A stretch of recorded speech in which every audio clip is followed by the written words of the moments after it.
for an approval not required certification at 129, 131 Shore Road.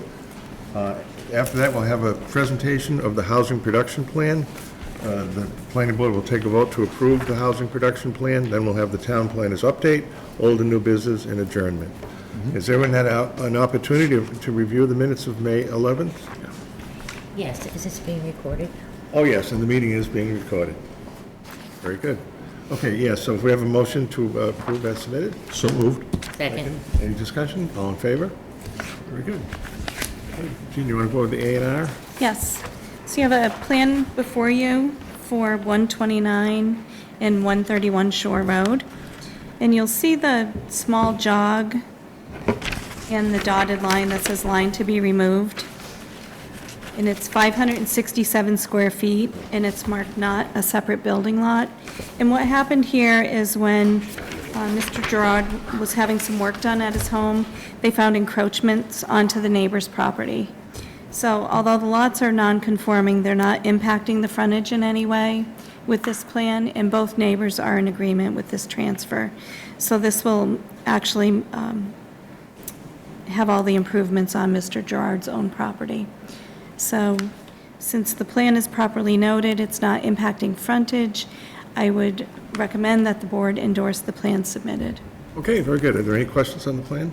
If not, can we have a motion then to have the clerk endorse the A&R? Sure. Second? Second. All in favor? Very good. Okay. And Sue, just don't leave without signing. Don't leave without Don't leave without signing signing. later. Let's assign it. Oh, right there. Got it. Thank you. Would you like to introduce the discussion on the housing Yes. plan, production plan? So this evening, we do have Diane Trapasso and Michael Caplet from the Affordable Housing Trust with us, and April Griffin is our housing coordinator. And then also this evening, we have Karen Sonneborg. Karen is our housing consultant that's been working with us, guiding us through the project of developing our new housing production plan. This plan was approved by the Affordable Housing Trust at its last meeting, and the requirements are that the planning board hold a public forum and review and adopt the housing production plan, and also that the select board review and adopt the housing production plan. We're scheduled to go to the select board next week. So this evening, Karen will go through our housing needs analysis, the strategies and recommendations of the plan, and at the end, we would ask that you vote to approve the plan that we've all spent the past 6 months developing. So with that, I'll turn it over to Karen. Thank you. Thank you very much. This plan is an update of the plan that was previously done. These plans have 5-year terms. So I am going to go through the highlights as quickly as possible. And I apologize in advance to those who have sat through at least parts, if not the full kind of presentation. But it makes sense to go through it in this particular form, and then hopefully there'll be opportunities at the end to ask questions and provide comments, et cetera. We are preparing this plan under housing production requirements. Actually, housing production is a subset of Chapter 40B that was intended by the state to give greater control to localities regard to housing. The state's pretty clear on what components need to be part of a housing production plan. And once approved by the state, it's incumbent on the town to actually produce actual units. If the town produces 0.5% of its year-round housing stock, which for Sturbridge is 20 units, it gets certified or is eligible for what's referred to as safe harbor, in that developers cannot apply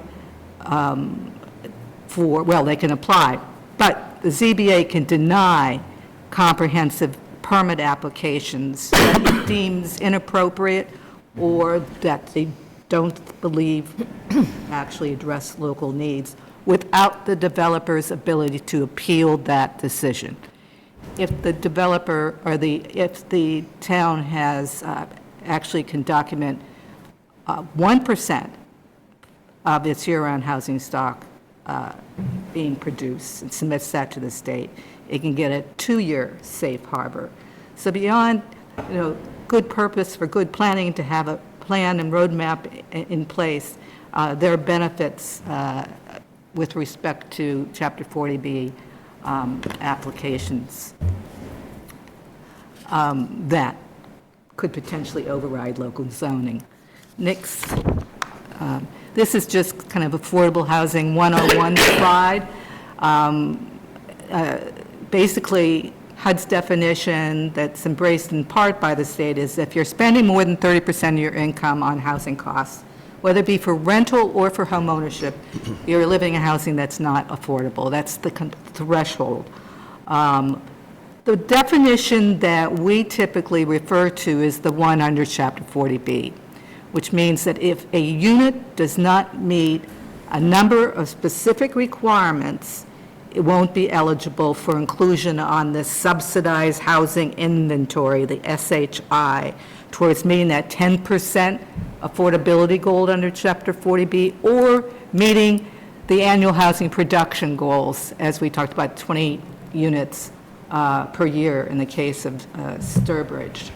So to be included, the unit has to be either subsidized directly or approved by a subsidizing agency that gives it the go-ahead, for example, to submit a comprehensive permit to the ZBA.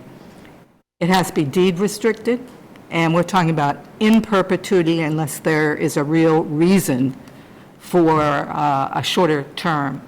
We're talking about affirmatively marketed beyond the locality, kind of on a region-wide basis, so folks are appropriately notified of the availability of the unit and have an opportunity to apply. And importantly, they have to be available to households with incomes at or below 80% of area median income.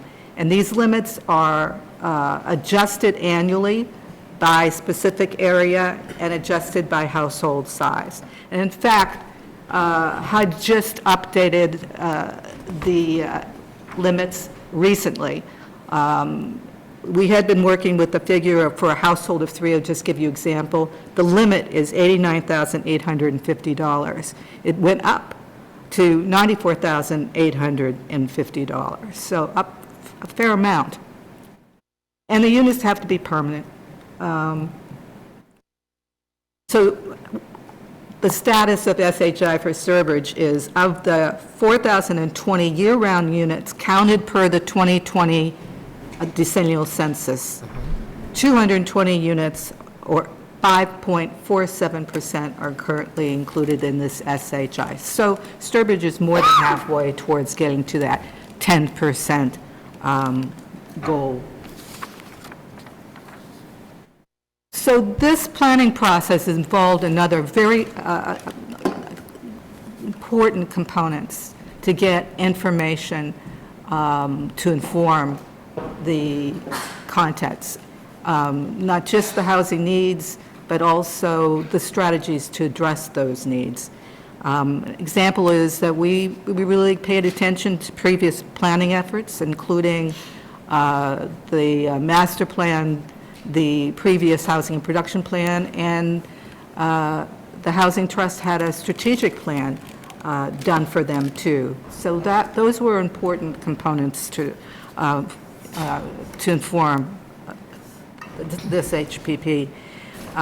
We looked at where the progress was in implementing the previous HPP and what continuing opportunities there might be. We analyzed updated data, all the new census data, market data. Housing market had changed substantially in the last 5 years, and all that is documented from different sources and perspectives in the housing needs assessment. And we interviewed, key housing stakeholders to get their input, their perspectives on where the town should be focusing its efforts and on housing needs. We had regular input from the Department of Planning staff and regular Housing Trust meetings that were important in guiding the process. And we did a community housing survey that had pretty good response from, and also we really paid attention to in drafting, particularly the housing strategy section. And that was followed by a community housing workshop, which I know a lot of you did attend, and that was fairly recent, and we paid a lot of attention to the results and input from people who were kind and very generous to attend that particular session. And tonight really is, besides coming to you and giving you kind of a presentation of the draft housing production plan, there's another opportunity for community input. So on just a slide on major demographic trends, steady population growth that's projected to continue. And the total population based on the 2023 census estimates was like 9,889 residents. And the University of Massachusetts Donahue Institute projects that by 2040, that number is going to grow to 12,000. You know, we'll see. But basically, we're talking about steady and ongoing growth. Significant increase in minority, non-white residents, doubling between 2010 and 2023 to 9.3% of all residents. And that's going from 224 residents to 917. This is significant. Significant gains in middle-aged and older residents with declines in children. Just to give you an idea, between 2010 and 2023, the population increased by 26%. Those under 20 increased by 10.4%, while those 65 years of age and older increased by 81%. So you see some real demographic shifts happening within the community. Some decrease in smaller households and those living alone, which was a little surprising, but that it was borne out in the documentation. Major economic trends, relatively high incomes, a median of $129,606, and that's up from $71,607 in 2010. That represents an 81% increase, while the rate of inflation was half that amount. Just to give you a point of contrast on comparison, the county's median household income was $94,000 and some odd change, and the state's was almost $100,000. So still high in comparison to those places. 43% of households earn more than $150,000. And I don't know if you can see in the chart, all the income ranges below $150,000 plus, there was a decrease between 2010 and 2023, and then this spike in those earning more than $150,000, from 531 households to 1,728. Still, there are people struggling in the community. Almost 7% of households earn less than $25,000 still. There was in the demographics growing losses of middle class or the missing middle households. They're feeling a squeeze. Median income was $54,000 for renters and almost 3 times as much for homeowners at $148,750. The average weekly wage of those who actually have jobs in Sturbridge was $1,051, which translates into $55,000 annual income if you're saying that they're working full-time and year-round. What that can translates into a situation where a lot of people who have jobs in Sturbridge can't afford to live here. And about 11% of residents claim some type of disability. In regards to housing growth and occupancy, 47% of units built before 1980, which is certainly reflective of the historic character of this community. Surge in housing growth between 2000 and 2009. There really was major housing creation.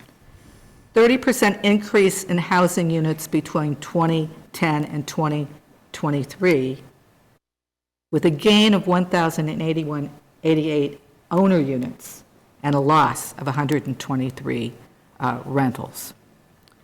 Owner occupancy at 86%, 80% of units in single-family dwellings, and really low vacancy rates at 3.5% for home ownership and 0% for rentals. Any rate below 5% is considered to be reflective of very tight market conditions.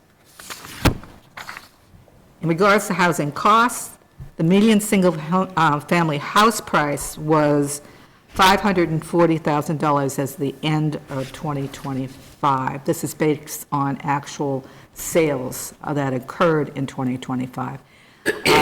As of April, the median had gone up to 562,000, but the sample size was small. It was only 22 units, as opposed to last year, the total number of sales was like 118. So it might not be that high. The median condo, making some assumptions that $540,000 median sales price might require an income of about $134,000. The median condo was $360,000, requiring an income of about $104,250. The typical rent of a two-bedroom unit is about $2,500, and that requires an income of about $111,000 based on some assumptions, and that's much higher than the median renter household income of $54,000. There is affordability gap of $239,400 for a three-person household earning at the 80% of AMI limit. This is based on the difference between the median price single-family home, or $540,000, and what a household at that income limit can afford, or about $300,600. 24% of households, almost one quarter of all households, had what is referred to as cost burdens, and that they were spending more than that 30% affordability threshold. And 12.5% had what's called severe cost burdens, as they were spending more than half their income on housing costs. The gap increases to 58% with cost burdens and 28% with severe cost burdens if you're looking at those who are earning less than 80% of area median income. And this, I'm just going to read through it, but this is kind of a synopsis of what's happening with respect to the housing dynamic in the community. Certainly not just within the town's control, a lot of regional and economic considerations. Migration of new residents from eastern and southern areas with higher incomes to afford rising housing prices translates into greater housing demand. Slower housing production. Continue to have that imbalance between housing supply and demand that drives up prices. Increasing value of land in tandem with zoning makes high-priced single-family home development the highest and best use. Greater diversity of the housing stock to address wide community needs is reliant on greater density and economies of scale. Lower income residents, including many longer-term residents, are struggling to remain in the community. Older residents on fixed incomes remain in their homes with little opportunity to downsize in the community. And starter housing is no longer being produced without subsidies. In a nutshell, that's the housing situation. We then kind of distilled information and came up with targeted housing needs, and tried to just give you some examples of how we came to those conclusions. First was a continued focus on rental housing based on the following considerations. To target the needs of the most financially vulnerable residents, special financing for rental housing allows developments to include lower income tiers. Promote greater housing diversity, making up for some of the loss of rental units. Leverage local investments, as almost all state and federal subsidies are directed to rentals. Provide opportunities for mixed income housing, including financing for lower income tiers, which I had mentioned. Provide support for greater numbers of residents over time as rentals turn over more frequently than homeownership. Enhance the ability to qualify households for housing subsidies given state asset limit requirements. All units in 40B rental developments qualify for inclusion in the SHI.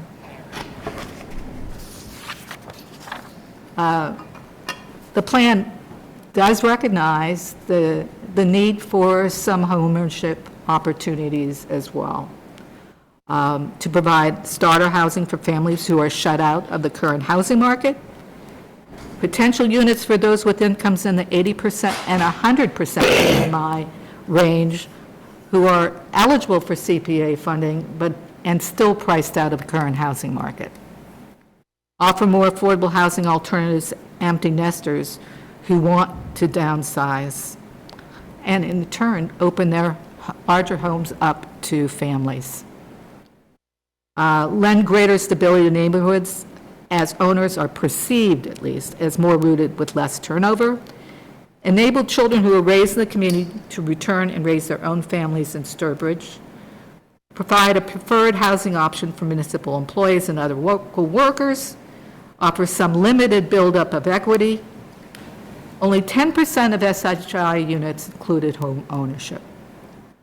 But development must rely on internal subsidies where in a Chapter 40B development, for example, the market units cross-subsidize the affordable ones, and/or use CPA money or housing trust money to fill some of the gaps, to provide some subsidies that way, as there are very limited opportunities for state financing for homeownership. With the Affordable Homes Act, there should be more homeownership funding coming down, but at this point, it's still pretty much oriented to rental. We also added the town needs to look at combinations for special needs populations. As like 1,078 residents claimed a disability, representing about 11% of the population.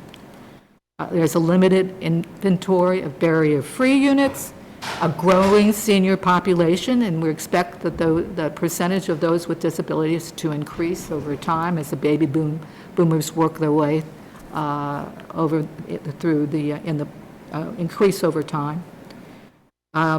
There are barriers to aging in place, no assisted living options in Sturbridge, and SHI includes 32 units in group facilities. However, that's insufficient to meet the needs. We also added a need related to housing conditions, having resources to improve housing conditions for qualifying households. As we mentioned before, almost half of the housing stock was built before 1980, which raises concern about lead paint hazards for young children. There are septic issues in many of the properties, and health and safety concerns, particularly for an aging population. So with those needs kind of in place, or at least proposed, we set about to determine a package of strategies to address them. And the first category involves capacity building strategies. These are strategies that would help the town boost its ability to promote affordable housing or mixed income housing. One is to continue to conduct community outreach and education. And I think what we did was we really emphasized what the Department of Planning has been doing and other entities have been doing in town in this regard, and saying pretty much keep it up. Establish a task force to promote the implementation of this plan, and this came up in both groups during the community housing workshop. that representatives from various towns, boards, and committees be appointed to do some coordination of implementation of the various housing strategies, kind of working together. Capitalize the Sturbridge Affordable Housing Trust, continue to provide funding for the trust, for their initiatives, as well as it's useful for trusts to have funds in place when opportunities arise, so they can take advantage of that opportunity instead of seeing the development go to some, to flippers, for example. So we suggest various ways to explore on that particular recommendation. And then zoning and regulatory strategies. With the passage of legislation a couple years ago, the Housing Choice Initiative, you guys are expert in this stuff, but now, related to housing, there need a simple majority vote instead of supermajority votes. I mean, zoning is challenging, but it makes it a little easier. One of the strategies that's proposed in the plan is to consider adopting a starter home zoning district under Chapter 40Y. The state has created this program with financial incentives to work with communities to do to kind of do an overlay where there would be certain guidelines and regulations that would limit the size of the houses being built and some of the density to make starter housing more feasible. And we provide a lot of information on that particular initiative. We also suggest that the town work to promote the use of the local initiative program. It's also referred to as LIP, or the friendly 40B process. Well, 40Bs are often looked on in not a very positive way. Still a terrific permitting tool, particularly if you have a project that meets pressing local needs, and where the town and the developer can come to a good agreement on project terms and conditions. And under LIP, that's what's required. The developer and the Board of Selectmen must both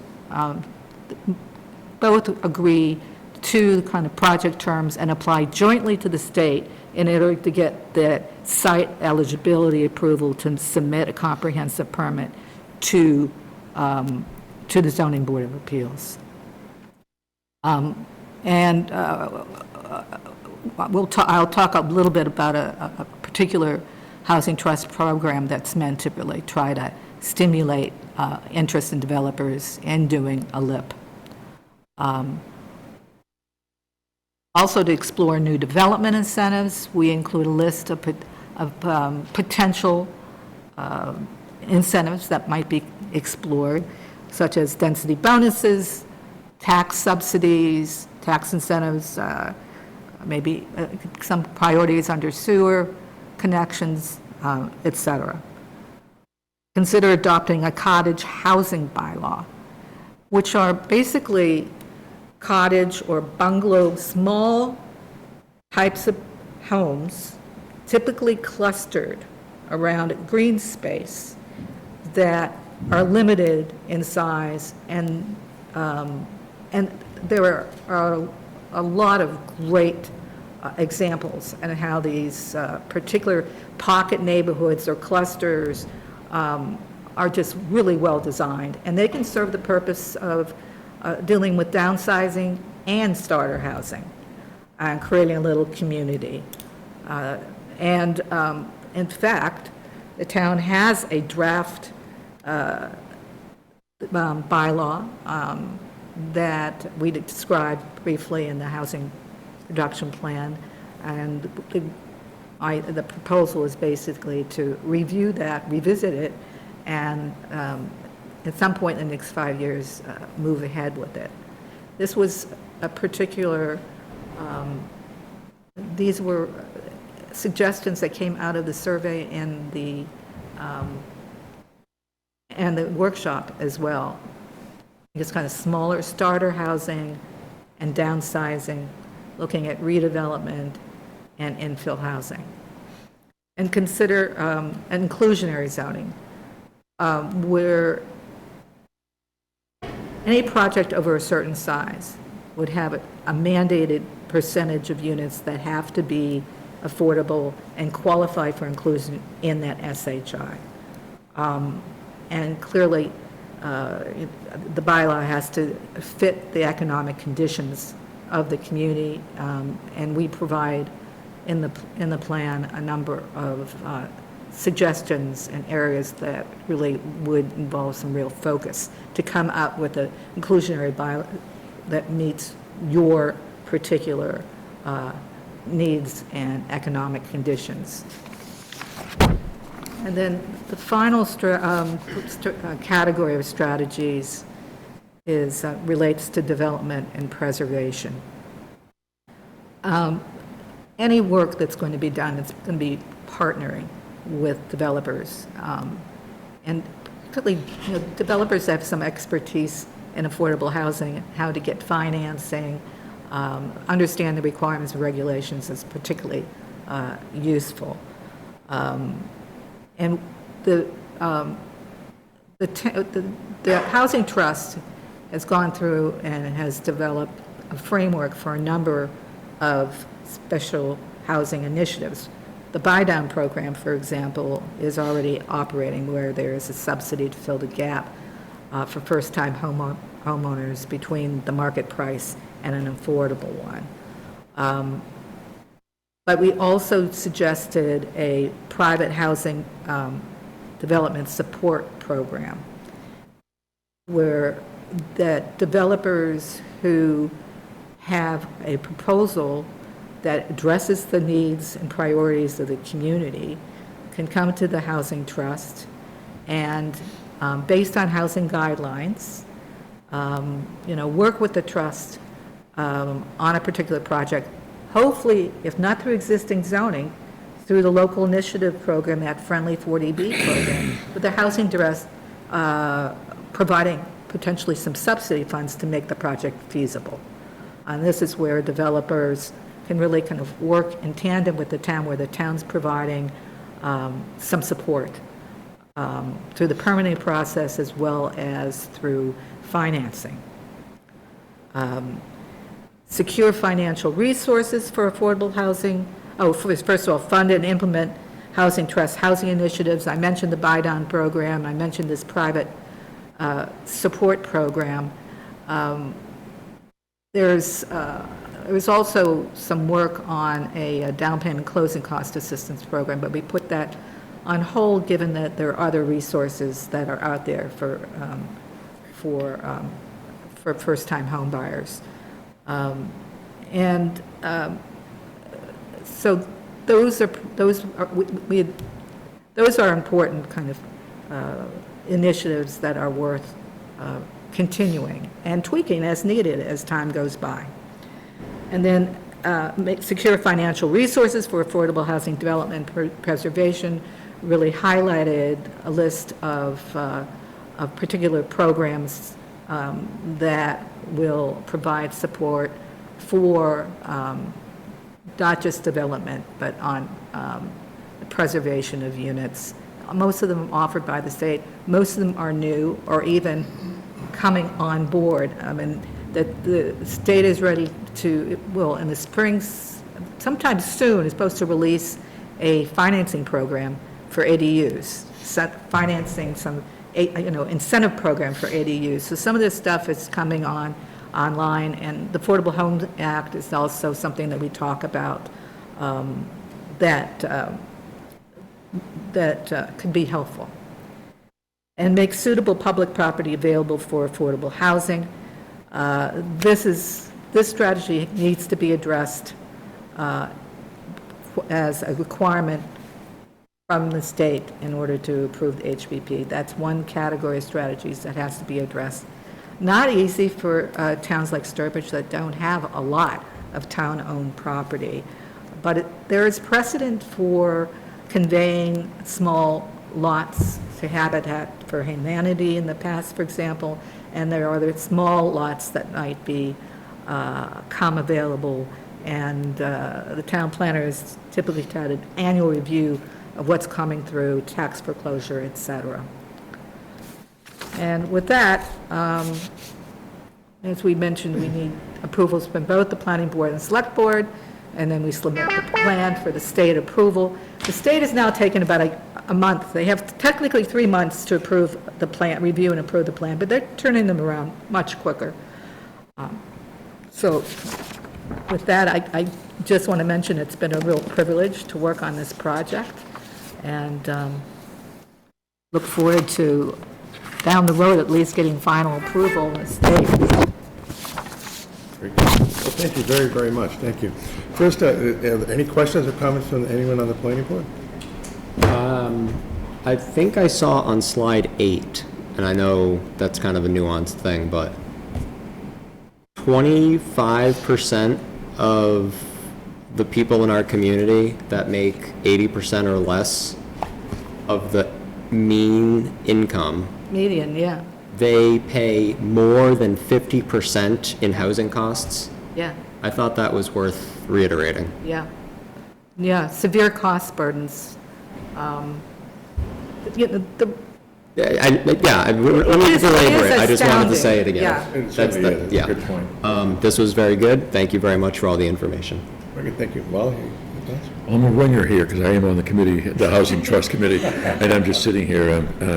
I enjoyed Karen's presentation. It's very, very informative, again, to hear it again.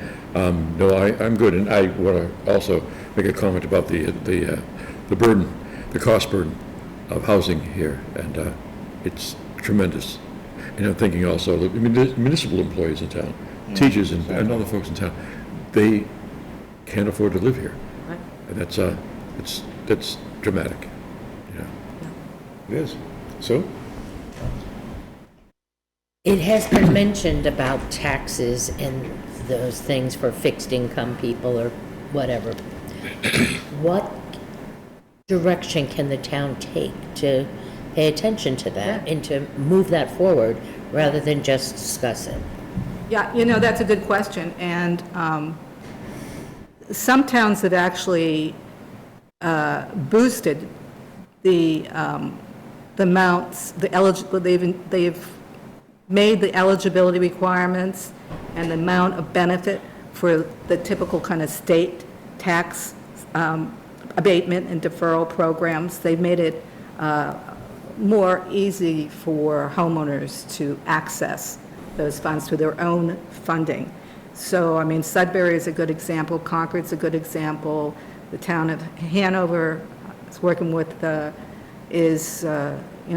trying to develop a program, because with rising housing costs, property taxes, and those on, fixed income What funding are are you going up, talking and about? energy cost, it's all know. going up. So the way to reduce some of those cost burdens of homeowners, particularly those homeowners with lower incomes and seniors, is really worth taking a look at.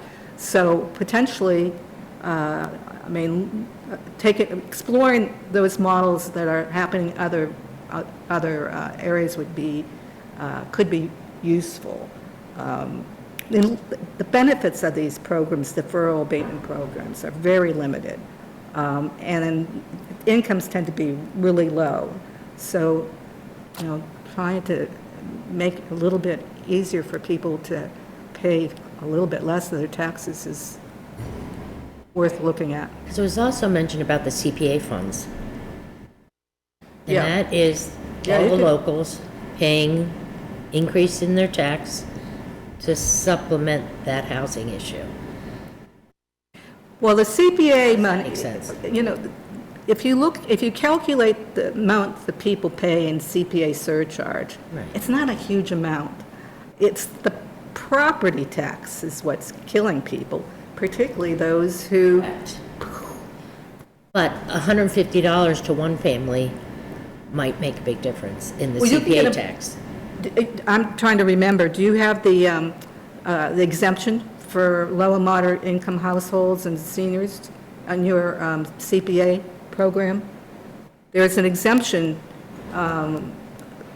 that's eligible if the town adopts it when they pass the CPA, where you can, eliminate the first $100,000. We do Yeah, eliminate we the have that, first. that Yes. is eliminated. But, Okay.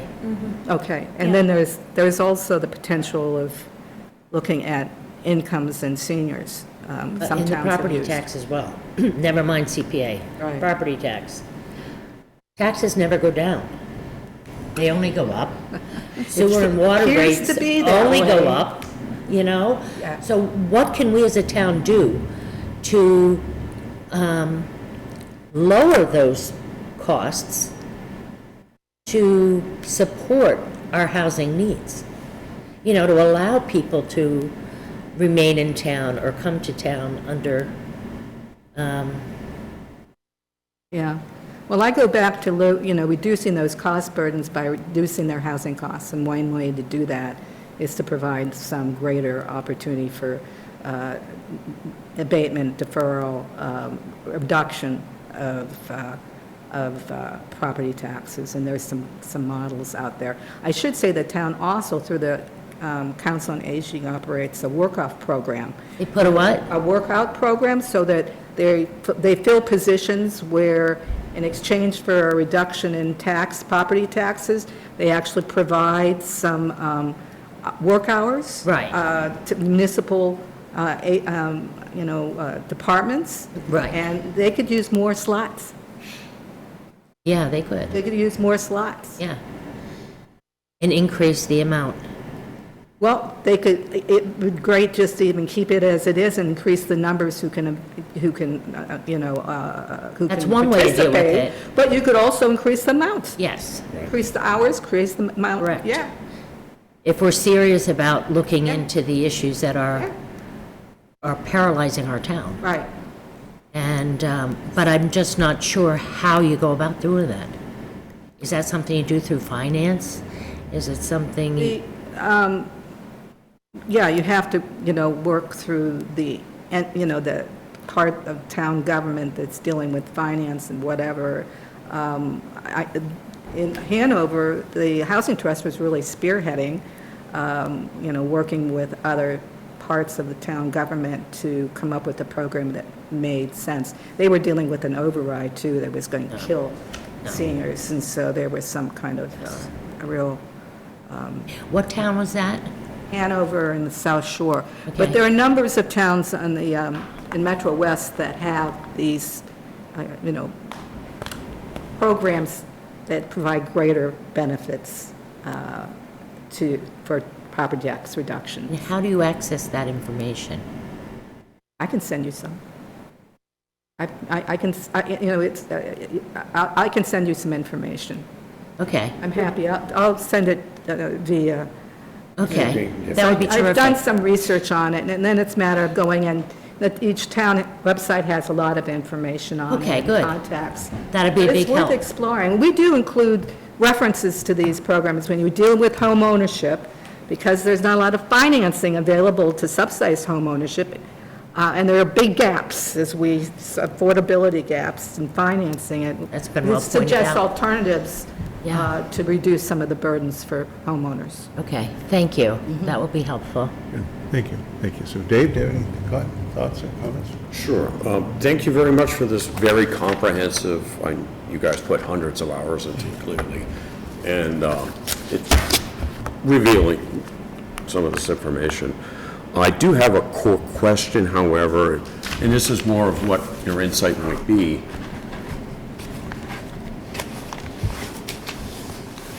That knowing that the town, where the town is, what the town is, the amount of free land available, our tax base, our ability to add housing on buildable land, what do you see, what could be changed outside of financing? Is there another method of increasing, controlling costs? And I know that we don't live in a vacuum. The entire state, what's happening here is a product of the federal level, the state level, and the local level. what can we do to change those, the current scenarios that we're seeing? Well, it's hard to get around the housing dynamic that I spelled out. I mean, clearly, allowing greater densities and economies of scale will make affordable housing more feasible. Providing some additional funding to the Housing Trust so it can respond to development opportunities. There is a lot of interest, for example, in redevelopment and infill development, looking at lots that might be developed in existing neighborhoods with development that's harmonious in that neighborhood, or redevelopment opportunities, such as the mill at 9 Holland Road. And that looks to me like it's not just a redevelopment, but it's also the ability on that property to add some new units. That looks like a real opportunity, but it's a matter of trying to attract a developer knows what they're doing, and there are plenty out there, and then working with the existing owner and coming up with a plan for financing. And there have been some other properties that have been mentioned too that have the potential for including some affordable housing. So you guys want to add anything to that? Yeah, like, some of the motels that are Yeah. kind of underutilized, so, as some of those properties come up for sale, or we work with some of the property owners, we talk about potentially, looking at those for conversions. In some cases, we know people are living there longer term than they should be, and that's a good opportunity for the Housing Trust and, the Planning Board or the Zoning Board of Appeals actually to work with those property owners, and that's a good opportunity for a friendly 40B to create some units in some of those properties. And then, I think it was great, actually, Mark, from the public houses here in Old Sturbridge Village, both attended our public forums and said, we want to be part of the solution. We have employees that have difficulty finding housing in town, and, in the case of the public house, we have some additional land here that is not, encroaching on wetlands, available space. Maybe we can work with the town and do something friendly to create some housing. And so I think, throughout this process, we've had opportunities arise and discussions arise that have been, I think, very productive, and I think has kind of steered us in a good direction. The Blackington building is on the market, and I had a conversation with a prospective purchaser last week. Well, the planning board approved 5 rental units in the upstairs. I had a conversation with the prospective purchaser. Would you like to meet with the Affordable Housing Trust? Maybe we can work something there. So it doesn't have to be, sprawling out in all these green fields. We have some opportunities right in these already developed areas, and that's where I think you can get the economy of scale, and you can help, working with the Affordable Housing Trust, maybe add some subsidies and help, bring the cost down of these rentals, get some permanent deed restrictions, create some affordable housing, and then if you create smaller units for, say, some of the seniors to move into, as Karen said, you open up the larger homes for the families, and now you're reducing the cost burdens for the seniors because maybe they want to move into a smaller space. Or maybe we create some smaller units for some starter homes for families that they can afford, because it's really challenging for families to start. We're doing our buy-down program. We have 2 grants that we've awarded. And so for nearly 4 months now, they've been trying to find homes within their price range. And one of the recipients is under agreement right now and may have a closing on July 15th, and that looks positive. The other keeps getting, outbid. They've both been getting outbid. It's just the climate that we're in. People are coming in, cash offers, and outbidding people. So it's really challenging times. But these are things that, we can all work together on some of these things going forward. So I think the housing production plan sets a good roadmap for you going forward, and I think we've really tried to put a lot of good detail in there. I've been especially kind of passionate about making sure the devil's in the details. As you know, I'm, winding down here my last 8 weeks. It sounds ridiculous for me to even hear that coming out of my mouth, but, I kind of want to make sure that some of these things that we've worked so hard on continue to go. But I think those are great ideas. The cottage bylaw that I started working on last year, I think is a really good opportunity to create some, small housing that could be more affordable for people. It just, never kind of got it around the bend, but we have a really good framework there. So I encourage the planning board to work with that on the next planner. And I think it's a really good model. So, long answer to a short question, but I think that's how we go about trying to create some more affordable housing and reduce the cost burdens for people. But it's challenging everywhere. Quick follow-up regarding, if we're talking about subsidizing housing and we're talking about subsidizing potential residents, could there be a negative effect of that actually increasing demand and thus the price in the community? Well, no, because these would be affordable housing units deed restricted in perpetuity, so they could only rent or sell for a certain price. So it's sort of rent control? It's sale and rent controlled, basically. It's to add to our subsidized housing inventory. It's to, achieve that 10% where we're only at 5.47.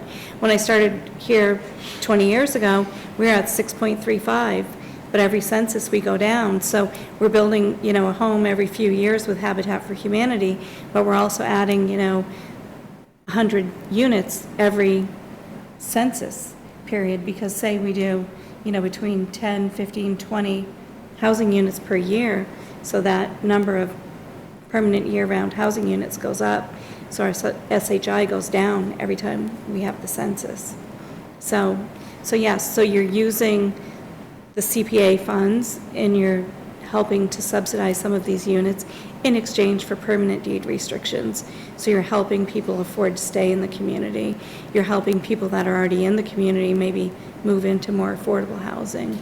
And you're keeping your numbers where they should be, and you're also staving off kind of unfriendly 40Bs that are going to give you a product that you don't want to have, maybe in a location that you don't want to have. That'll kind of give you the unintended consequences.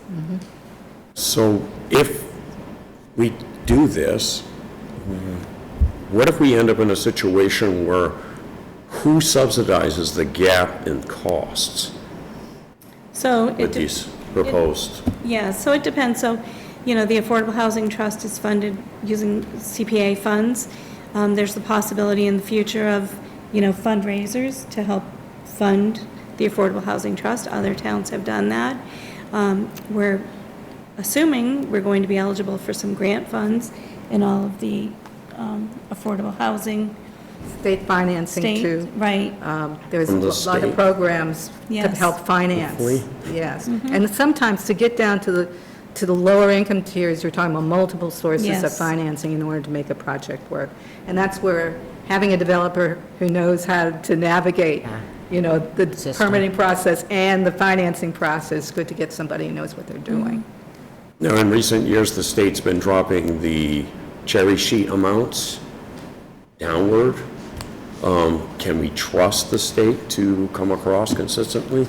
Well, they just passed a multi-billion-dollar, act not that long ago that offered a wider range of financing options and deeper allocations. So they are committed to affordable housing. Hey, but while it's available, Right. Yeah. let's grab it. Yeah. Right. And one other little follow-up question, this is just for my curiosity. When you refer to cottage home communities, how is that different from, say, like a mobile home park? Oh, you can talk about, is it permanent? They're permanent units. There's, they're either modular or stick-built on-site. There are lots of good examples. Great, you can talk more. And they're assessed as a home, and where Right. manufactured housing Right. is assessed differently. So with cottage housing, it's assessed as a regular single-family home. It's just they're smaller units. They could be 875 square feet, they could be 1,000 square feet, sometimes even smaller, but they're assessed as a regular home. Manufactured housing, mobile homes, we don't really use that term anymore, they're assessed differently.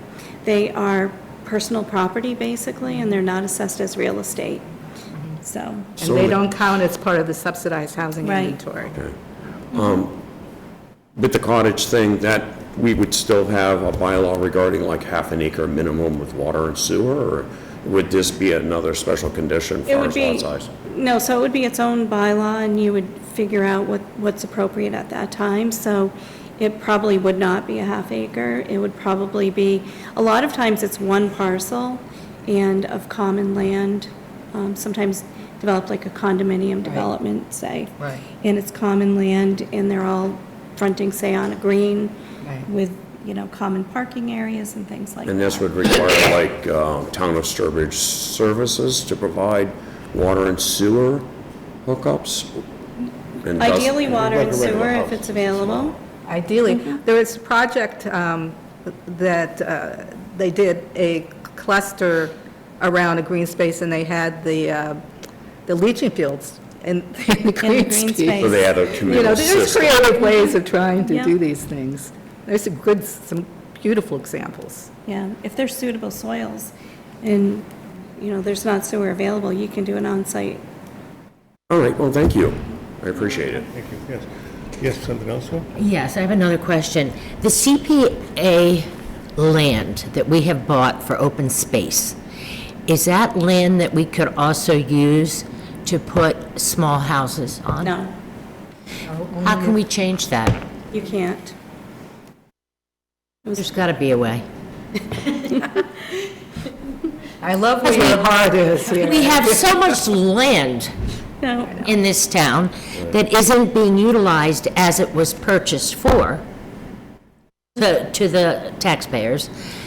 And if that land could be utilized for the cottage homes A little or... cluster on I- a big space, I agree. We got all this land. Right. And it's like land. no, it has conservation restrictions on them, so when you But purchase, we need to look at our conservation restrictions as well, because we are demanding more of this town as far as conservation goes No, but than the it's- state requires. it's a conservation restriction that limits what you can do on it, so, no, let's just move on. Can't be A lot done. that would need to be done, but it's not like it's impossible. No, it's impossible. On the land we already purchased with open space funds, that's what it's for, that's. Maybe what it's going for. forward, though, additional property that's purchased. You could that, purchase you for try to really come up affordable with, yeah. Right. Yes, if we use But you that- can't use land that was already purchased using open space CPA funds that has a conservation restriction on it for any other purpose. How about the Dowdy Farm area? Oh, Could that have any housing on it? no, it was donated for open space and recreation. We're having a forum Wednesday night. Wednesday Come night. Participate. So, Yes. Okay, thank you. you're welcome. Diane, Mike, you have anything you'd like to add? Nothing, thank you. April, all set? Okay, we'd also like to open this up to the public. If anyone has any comments or questions, by all means, let us know. Sure, Jim? Comment, excuse me. Oh, I don't have a microphone. Perhaps not. My voice. I'm looking at the top line, and I see a valuation, median house price of $540,000. In Sturbridge, all in with CPA, that would account for about $8,600 annually in real estate taxes. And if you're on town water and sewer, you can add that onto the $8,600, which is another barrier for the person who's trying to move into a house, because they have to pay $8,500, $9,000 a year, plus pay for water and sewer. Yeah. And our biggest problem, as far as I'm concerned, is biggest problem, a major problem is the way our tax rate is, because right now, we're 85% real estate taxes. Our CNI is only 15% of the tax base.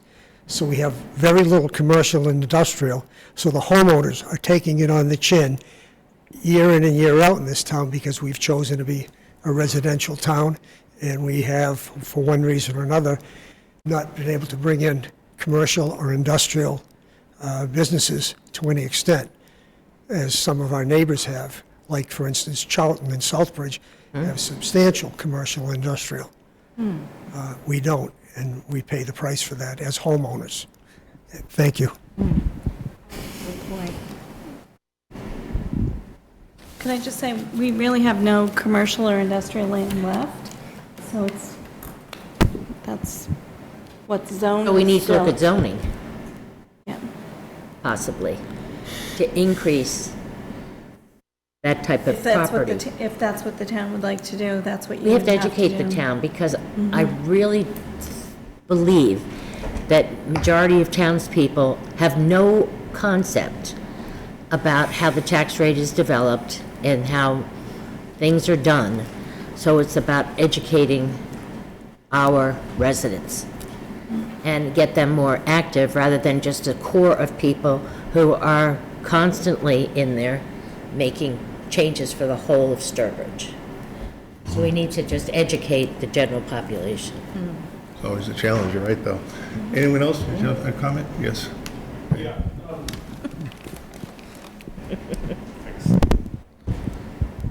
I would second that comment, actually, but I can appreciate that's a larger conversation for maybe a different time. Could you just state your name? Sorry, my name's Jonathan Rosen. I did have a quick question. You mentioned earlier on, and I'm sorry, I forgot the exact language you had used, about the percentage of available rentals and permanent properties, and below a certain threshold, 5%, I think you said, and it's kind of considered stuck for the town. Again, that's the language I'm not quite recalling. Do you know what the numbers would be of additional rental and permanent properties we would need to get into more fluid state for people to be able to come and have more opportunities to be able to find housing, so it's not necessarily so low that it's just basically non-existent to find something? I'm trying to kind of totally appreciate the question. I mean, more supply, Hold it you'd have to have a lot SHI. more supply in order to reduce the prices overall. So, I think it was, you had mentioned numbers, it was an earlier slide that had current the SHI, availabilities. 5.47%. Possibly? Yeah, that might have been it. Those are the yeah. units that meet all the state requirements to qualify as part of the subsidized housing inventory. Okay, because it was the rentals you said was like a 0%. You'd still have a whole host of housing needs out there that aren't met. Just given the gaps between what housing is costs and what incomes are, there are a lot of people who are really struggling. Yeah, so that's why I'm asking is, do we have a sense of like the number of units we would need to open it up so it'd be more fluid for that? More fluid. Yeah, because it was, can we go to the slide before this? Would that be possible? This one, I don't remember. There was a slide you had mentioned that the rental availability was like 0%. Oh, the vacancy rate. Vacancy, that's what it was. Yeah. So like that's what I meant by availability. I'm sorry, I didn't take the note down right at that point. But yeah, the vacancy for the rentals was like 0, and for the permanent housing was very low. Yeah, 3.5. What percentage, or Yeah. what number of units we need for rentals and for the others to be able to get the vacancy up to? I think it was a 5% number you'd said, or it was higher than what we'd had for either. Oh, what a normal vacancy rate is. Oh, Yeah. anything below 5% is considered very tight market. Yes. To get, so it'd have to be above certainly that 5%.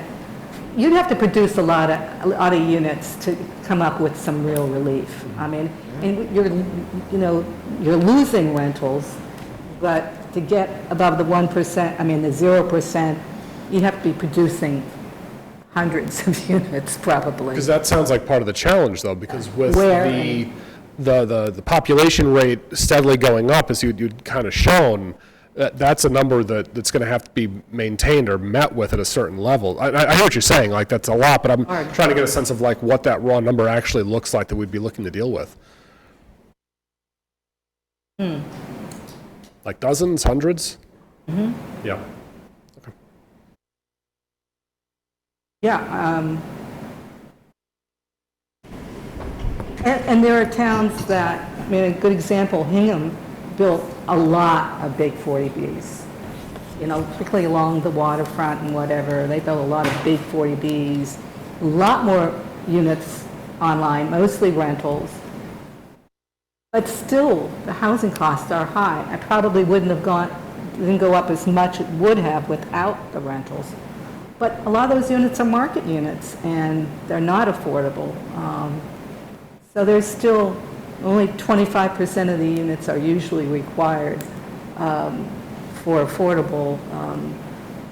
It's still a problem. That's why it's nice to have some mission-driven developers who want to develop 100% affordables, different income tiers do you get at kind of local needs. But, economically, how many units would be needed to really make a dent into the, having purchase prices and rents go down a lot? Yeah, that would take a real feasibility analysis. Sure. Yeah, market analysis. Okay. And are there developers we know of now who have expressed interest in wanting to build into this? Well, we certainly know that there are developers out there who love to look at opportunities to develop housing. And so if something came up, there would be a list of kind of real qualified developers with proven track records and real relationships with state financing agencies that could be really helpful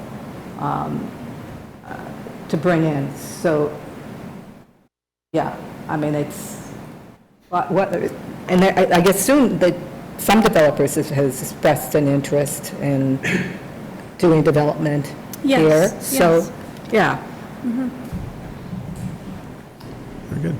The challenge has always been trying to, find a location, and then with current zoning, you can't build the densities that you need. Site control and density are the two real challenges. So, and that's where it brings back to Zoning. kind of the friendly 40B. Yeah. In the appropriate locations. Yep. All right, thank you, and thank you for the presentation. Very thoughtful Thank you. question. Thank you very much. Anyone else have any comments or questions? I think, Sophia? Hi, Doreen Grow. So bringing in affordable housing, will that help us residents, taxpayers? Will that help us bring down our taxes or help us in any way?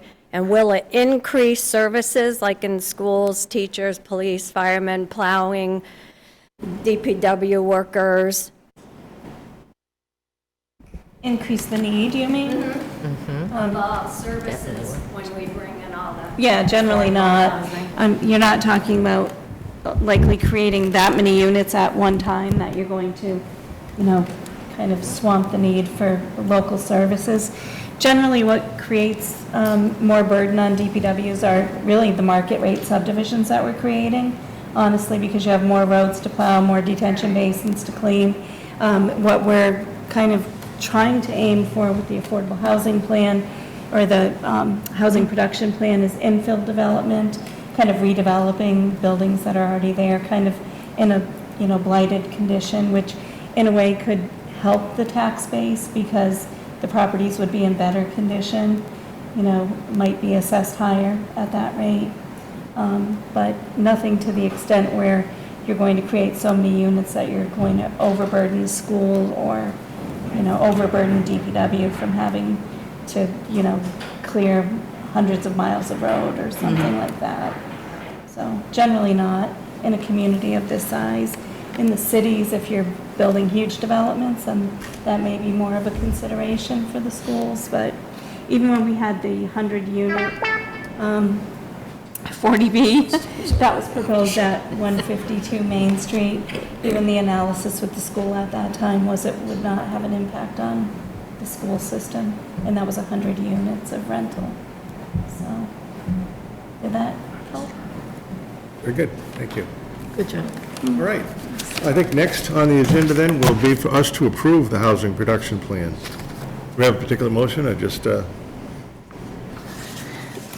Really just to vote to approve the housing production plan as presented. Very good, we have a motion to do that. Motion to approve the housing production plan as presented. And I'll second it. All right, any other discussion? All in favor? Very good. Thank you very much. Thank you, thank you, thank Thank you you. very much. Thank you. Thank you. Thank you for your time and Appreciate all you've everything. done. Thank you very much. Thank you. We have more stuff, so. Okay, I'm going to take off. All right. I'll see you next week. Yeah, and I got the message about short and sweet. Yes. I'm happy about that. Okay. Okay. All right, thank you. Thank you. Thank you. All right. All right, bye. Thank you. Okay, next we have the town planner update. So you have an update in your packet from Justin Stelmach on the Blueberry Hill Estates. The guardrails and streetlights have been installed in Phase 1, and Phase 2 will be paved soon. And work will begin on Rose Lane soon with the hope of getting building permits in the fall. I expect for the July meeting, I'll have a change in the tripartite and another release of lots, so they're moving along pretty well up there. Vertex Towers, the project on Stallion Hill Road, is complete. I've made the final inspections, and I have the as-bills in the office, so hopefully soon various carriers will locate. We'll take care of some of the coverage issues that people are having, especially during those high-use times like Brimfield antique shows and things like that, where there's not enough bandwidth, I guess I'll call it. The meeting for the Dowdy Road Conceptual Master Plan is Wednesday at 6 o'clock in this room, Town Hall, for those watching.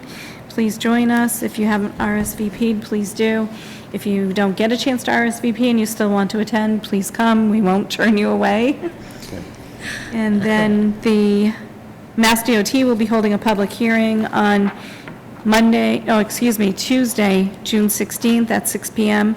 at Town Hall to overview the roundabout plans that they're proposing for Route 131 and Route 20, and to obtain public input, and that's the 25% design, and that goes along with the commercial tourist district plans that were done by the planning board and PAR back in 2014.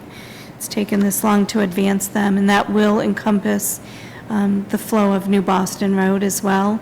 Some people have called and asked about that, so New Boston Road will flow into that. I don't have the plans yet. I have seen a preliminary plan a while back, but they will have the plans that night. We still have board and committee vacancies. We have 2 openings on the Historical Commission and 3 openings on the Design Review Committee.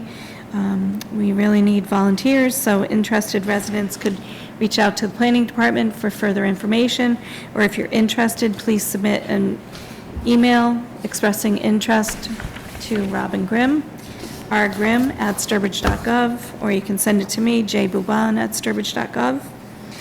Our next meeting is June 22nd. Right now, we have nothing scheduled.